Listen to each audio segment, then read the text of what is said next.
Thank you, Mr. Chairman. Secretary, good to see you again. Question one, just going back to the conversation with my colleague here.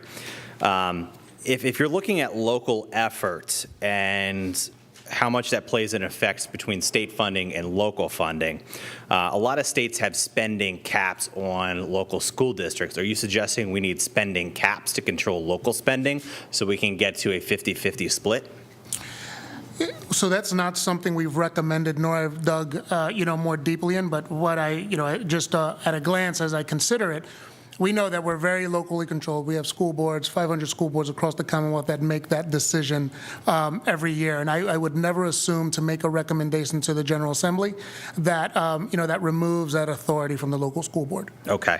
I don't know why I was looking at it, but the actual original school code passed by Thaddeus Stevens and the former Governor Wolf was actually a 50-50 split between states and local school districts.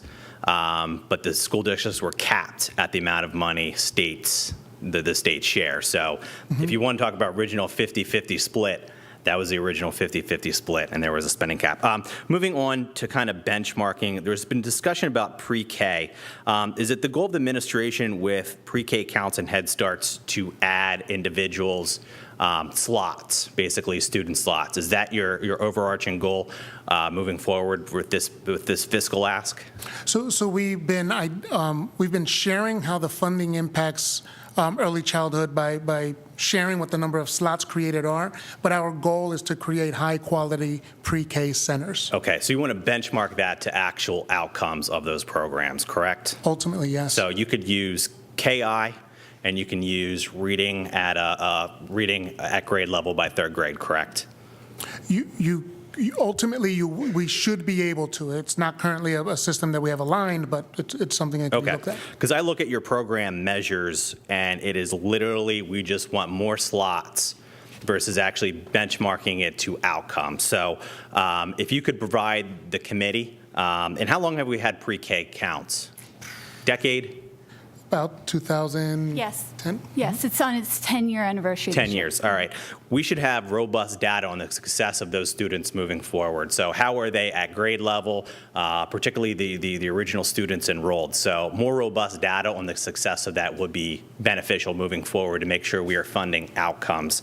Second question is in your accountability benchmarks. Particularly, I have interest in why last year's executive budget 2016-17 for accountability for K through 12, you use percent of CT students proficient advanced in mathematics PSSAs. This year you use percentage of students proficient advanced in mathematics. Why use CTE last year and K through 12 this year? Which, by the way, it reflects how wonderful CTE is doing, but it does not provide a benchmark to see success moving forward. That's probably something that we have that information in front of us today. Yeah, I'm not sure what you're referring to. You're right in that our NOCTI scores have increased every year for the past 5 years, and we're at about an 87% pass rate. It's your actual measures in the 16-17 executive budget. We're literally comparing success between last year and this year. One is on CTE, the other is over on overall student. That does not provide a good benchmark. And then when I look further, last year, your actual benchmarks for reading, because reading we can compare. In 15-16, you wanted 77% proficient advanced, 79% 16-17, and then 17-18, you wanted 82%. This year, you are reflecting for 15-16 a 60% proficiency, 63% proficiency in 16-17, and a 66% proficiency in 17-18. What's a discrepancy of percent reduction between last year and this year? Yep, so one thing to bear in mind is that in spring of 2015, we went to a new PSSA exam. And so because it's a different exam, the scores have to be adjusted to match the targets based on the new administration. It's not the same exam.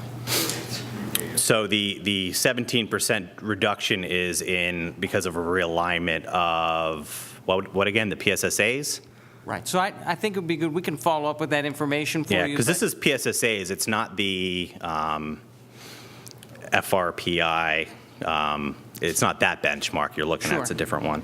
And then I noticed that the percent gains in mathematics PSSA proficiency from 5th to 8th grade, same students, and then percent gains in reading proficiency from 5th to 8th grade, same students, is traditionally just going to increase by 2% and 3%. Are you predicting additional dollars in the out-year budgets? Representative, I'm going to cut you off at that. Okay.